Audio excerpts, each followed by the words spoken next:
మన ఫ్యామిలీ అందరికీ శుభోదయం, శుభ సోమవారం. అందరూ కాఫీలు టీలు తాగారా, టిఫిన్ చేశారా? అమ్మవారి జాతర జరుగుతుంది, జాతర చూడటానికి వెళ్తున్నాము. మీరందరూ కూడా ఈ వీడియో చూసారంటే మీకు చాలా కొత్తగా అనిపిస్తుంది, సంతోషంగా అనిపిస్తుంది.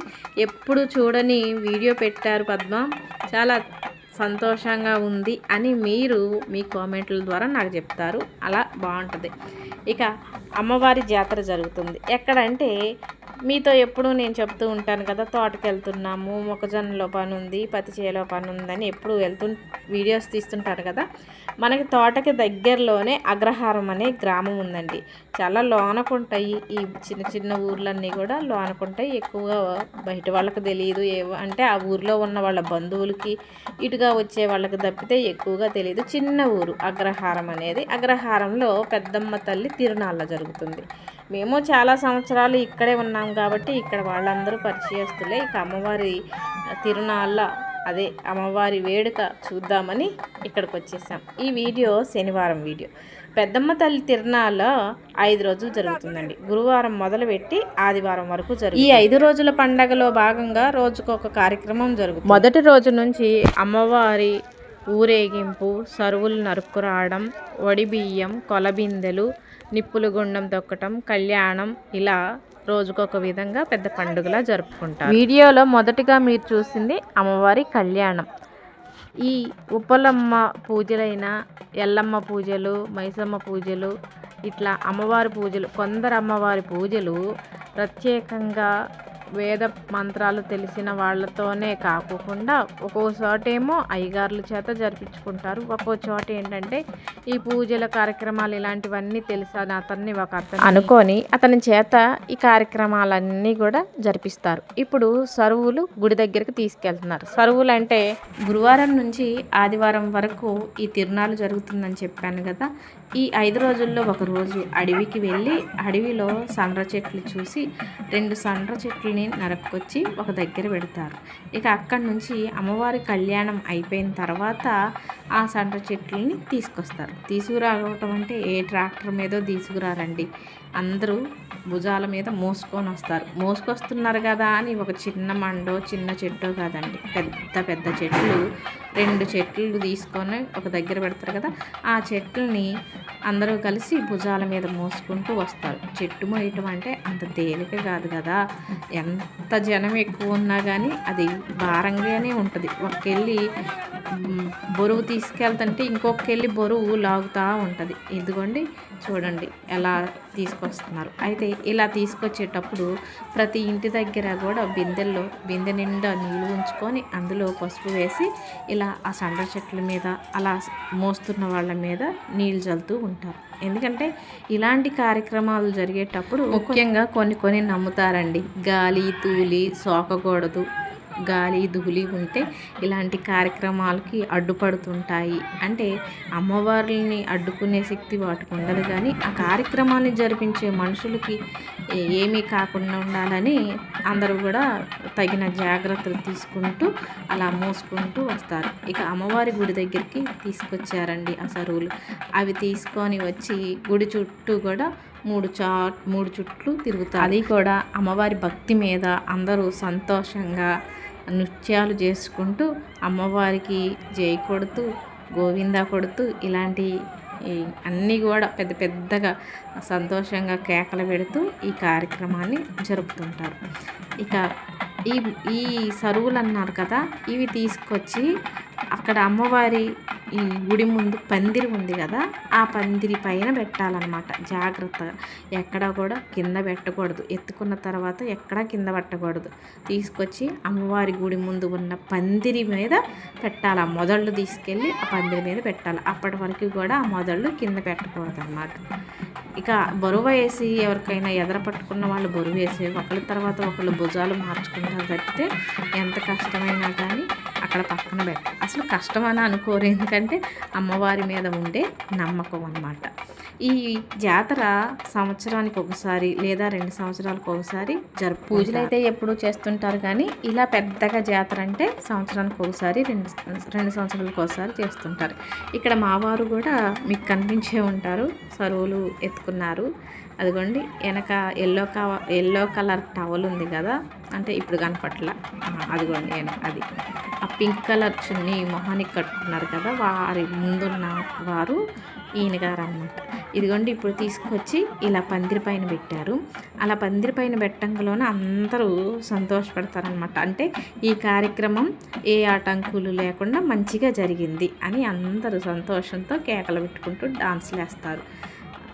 ఇక అలా పెట్టే ముందు ఎవరైనా సరే ఆ సరువుల కింద నుంచి అటు నుంచి ఇటువైపు, ఇటు నుంచి అటువైపు వెళ్తే మంచిదని అలా కూడా తిరుగుతుంటారు. ఇంకోటి ఏంటంటే ఈ సరువులు ఉన్నాయి కదా, అమ్మవారి దగ్గర పెట్టిన తర్వాత ఆ చెట్టు మండలు ఉంటాయి చూసారా, ఆ మండలు ప్రతి ఒక్కరు కూడా ఇరుచుకొని తీసుకెళ్తారు ఇంటికి.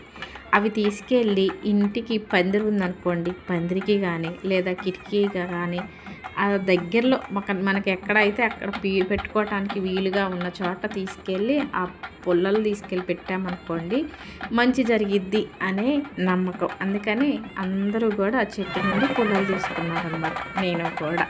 ఇక ఈ కార్యక్రమం మంచిగా జరిగింది కదా. ఆ తర్వాత ఎవరైతే ఆ చెట్లు మోసుకొని వచ్చారో వాళ్ళందరూ ఒక లైన్లో నిలబడతారు. అమ్మవారి ఈరుతాళ్ళు అంటారండి. ఈరతాళ్ళు అంటే చాలామందికి తెలిసే ఉంటుంది.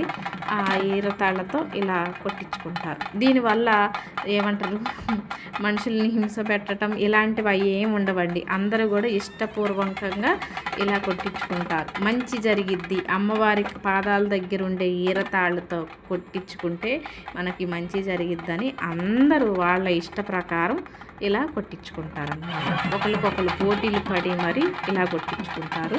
దీంట్లో ఏమీ కష్టం, బలవంతం ఇవేమి ఉండవు. ఎవరికి వాళ్ళు ఇష్టంగా చేయించుకుంటారు ఈ కార్యక్రమం. ఆడవాళ్ళు కూడా ఇలా కొట్టించుకుంటారు. ఉంటాయి కదా, మనకి దేవుడు ఉన్నాడు అనే నమ్మకం ఎలా ఉంటుందో కొందరికి కొన్ని చెడు గాలి కూడా ఉంటుందని నమ్మకం ఉంటుంది కదా. ఆ చెడు గాలిలు ఏమి మనకి అంటుకోకూడదని కొట్టించుకుంటారు అన్నమాట. మా వారైతే నిజం చెప్తున్నా ఫస్ట్ టైం ఇది ఇలా ఈ కార్యక్రమంలో పాల్గొనటం. ఎన్నోసార్లు మాకు దగ్గరలో ఇలాంటి జాతర జరుగుతున్నా వెళ్ళామా, చూసామా, వచ్చామా అన్నట్టుంటుంది తప్పితే ఎప్పుడూ కూడా ఇంతగా పాల్గొనలేదు వారు. ఈసారి మాత్రం మంచిగా పాల్గొన్నారు. నేనైతే ముందే ఉంటాను, పూజలన్నా తిరునాళ్ళన్నా గుడికి వెళ్ళటం అన్నా నేను ముందే ఉంటాను. కానీ ఈ వారైతే దేవుడికి దగ్గరికి వెళ్ళామా, దండం పెట్టుకున్నామా, యువతలకు వచ్చామా అన్నట్టు ఉంటుంది. కానీ ఫస్ట్ టైం ఇలా వారు ఉండటం నాకు చాలా హ్యాపీ అనిపించింది. ఇదిగోండి ఈవిడ చూసారా, ఈవిడ మేము ఇక్కడ ఉన్నాం కదా చాలా సంవత్సరాలు, పదే చాలా సంవత్సరాలు ఉన్నాను కదా అని చెప్తున్నానని నవ్వుకోకండి. మరి ఉన్నది చెప్పాలంటే అది అన్నిసార్లు చెప్పాలి. వీళ్ళందరూ పరిచయస్తులు అని చెప్పాను కదా. మేము తోటలో ఉన్నప్పుడు ఈ పెద్దమ్మ మా ఇంటికి రోజు వచ్చేదండి. ఏ రోజున వచ్చేది, కొద్దిసేపు కూర్చునేది, మాకు పనులకు సహాయంగా ఉండేది. మేము రోజు టిఫిన్ ఏది చేసుకున్నా తనకు పెట్టేవాళ్ళం. తను వస్తే కంపల్సరిగా టీ పెట్టించేవాళ్ళం. మా పిల్లల్ని భుజాన వేసుకొని అటు ఇటు తిప్పేది. ఇంకొకటి ఏంటంటే ముఖ్యంగా నాకు ఇల్లు అలకటం నేర్పించింది ఆ పెద్దమ్మ. మాకు పెళ్లి కాకముందు అమ్మ వాళ్ళ ఇంటి దగ్గరికి వచ్చు, పెళ్ళైన తర్వాత ఏమో అలుకునేల. ఆ అలకటం నాకు రాదు, కానీ ఆ పెద్దమ్మ అలకటం నేర్పించింది అన్నమాట. చాలా రోజుల తర్వాత కనిపించేసరికి తను సంతోషంగా ఫస్ట్ కనపడ్డప్పుడేమో నేను వెళ్ళి పెద్దమ్మ బాగున్నవా అని నేను వెళ్ళి వాటేసుకున్నాను. ఇక ఇంటికి బయలుదేరిన చూసారా, అప్పుడు ఆ పెద్దమ్మ వచ్చి నా కూతురు బాబు, మా వారితో అంటుందన్నమాట, నా కూతురు బాబు ఇందాక వచ్చి పెద్దమ్మ బాగున్నవా, నన్ను నాటేసుకుంది బాబు అని మా వారితో చెప్తుంది. అక్కడ ఉన్న వాళ్ళందరూ కూడా ఇక పలకరిస్తున్నారు. వాళ్ళతో కొద్దిసేపు మాట్లాడేసి సాయంత్రానికి ఇంటికి వచ్చేసాం. అది ఎప్పుడంటే శనివారం సాయంత్రం అన్నమాట. ఇక ఇది ఆదివారం పొద్దున్నే. శనివారం సాయంత్రం రేత్రిపూట ఇంకా చాలా కార్యక్రమాలు జరిగాయి. కానీ మరి మాకు దూరం అవుతుంది కదా, చీకటి పడుతుంది, అదే దూరం కదా, చీకటి పడుతుంది కదా, మేము వచ్చేసాము. ఆదివారం పొద్దున్నే వెళ్ళాము. ఆదివారం పొద్దున్నే ఇక లాస్ట్ రోజు ఈ పండగ జరిగే 5 రోజుల్లో ఆదివారం లాస్ట్ రోజు కదా.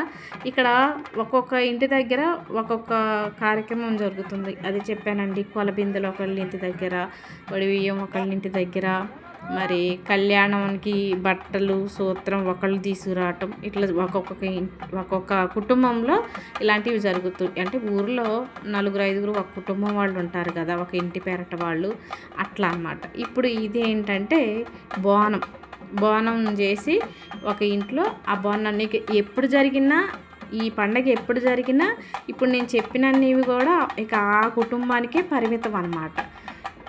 ఇప్పుడు కళ్యాణం జరిపించే వాళ్ళు కంపల్సరీగా నెక్స్ట్ ఇయర్ కూడా ఇక వాళ్ళే చీర సూత్రం గాజులు పూలు అన్నీ తీసుకొచ్చి కళ్యాణం జరిపించాలి. ఇప్పుడు బోనం వండిన వాళ్ళు ఉన్నారు చూసారా, వాళ్ళ కుటుంబంలో వాళ్ళే ముందుకి అంటే నెక్స్ట్ ఇయర్కి బోనాలు వండి అమ్మవారికి తీసుకెళ్ళాలన్నమాట. ఇక ఆ బోనం వండి తీసుకెళ్ళేటప్పుడు ప్రతి ఇంటి ఎదుర కూడా ఇలా మళ్ళీ వారు పోసేసి ఆ అమ్మవారి విగ్రహం పట్టుకున్న వాళ్ళు, పోతురాజు విగ్రహం పట్టుకున్న వాళ్ళు అందరు పట్టుకొని ఉంటారు కదా, వాళ్ళపైన ఇలా నీళ్ళు పోసి మళ్ళీ పసుపు జల్లి బొట్టు పెట్టి మళ్ళీ ఇంకొక ఇంటి ఎదురకి వెళ్తారు. ప్రతి ఇంటి ఎదుర కూడా ఇట్లా ఆగుకుంటా ఈ కార్యక్రమం జరుపుకుంటా మేళతాళాలతో బోనం ఎత్తారు కదా, బోనం ఎత్తుకొని ముందు ముత్యాలమ్మ దగ్గరికి వెళ్తారు. ఇట్లా ప్రతి ఇంటి దగ్గర వారు పోసుకుంటూ ముత్యాలమ్మ దగ్గర కూడా కొబ్బరికాయ కొట్టి పూజలు చేసుకుంటూ ఇక ఈ బోనం అమ్మవారి గుడి దగ్గరికి తీసుకెళ్తారు. అయితే ఈ బోనం ఎత్తుకొని వెళ్ళిన తర్వాత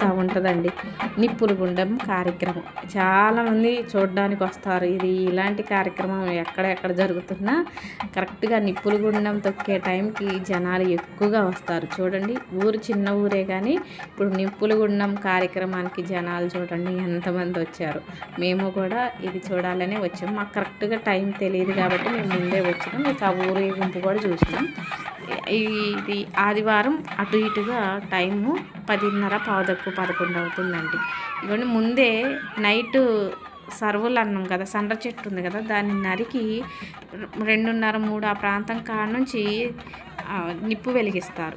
ఇక అవన్నీ పుల్లలన్నీ కాలేసి నిప్పులు తయారవుతాయి. ఆ నిప్పులు తయారైన దాన్ని దగ్గరికి చేసి నిప్పులు ఆరకోకుండా పైన ఒరిగడ్డి బాగా ఎక్కువ వేస్తారు. ఇక నిప్పులు ఆరకోకుండా వండటానికి ఈ బోనం ఎప్పుడైతే గుడికి తీసుకొస్తారో, గుడికి తీసుకొచ్చిన తర్వాత బోనం వండుకొని తీసుకొచ్చిన వాళ్ళు, ఎత్తుకొని తీసుకొచ్చిన వాళ్ళు, అలాగే పోతురాజుని అమ్మవారిని ఎత్తుకున్న వాళ్ళందరూ కూడా ఆ నిప్పుల్ని తొక్కుకుంటూ వస్తారనమాట. ఇప్పుడు ఆ అమ్మవారిని తీసుకొచ్చిన తర్వాత నిప్పులన్నీ కొంచెం వెడల్పుగా చేశారు కదా, ఆ నిప్పుల మీద నడుచుకుంటూ అందరూ గుడి లోపలికి వచ్చేస్తారు.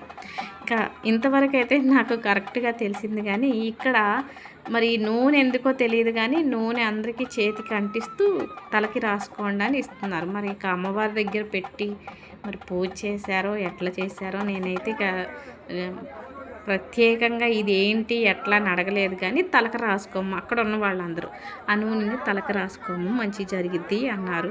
ఇక నేను కూడా కొంచెం నూనె తీసుకొని రాసుకున్నాను.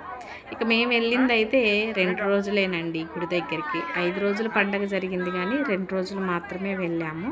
మొదటి నుంచి వెళ్తే మీకు ఇంకా అన్నీ స్పష్టంగా చెప్పేదాన్ని కానీ మొదటి 3 రోజులు వెళ్ళటానికి కుదరలేదు. 2 రోజులు మాత్రం వెళ్ళాను. 2 రోజులు కూడా మంచిగా చూసి మంచిగా సంతోషపడ్డాను అనమాట. ఇలాంటి కార్యక్రమాలు జరిగే దగ్గరికి వెళ్ళటం అంటే నాకు భలే సంతోషం, చాలా సంతోషం అనిపించింది. చాలా సంవత్సరాల తర్వాత మళ్ళీ పెద్దమ్మ తల్లి తిరునాళ్ళు చూశాను.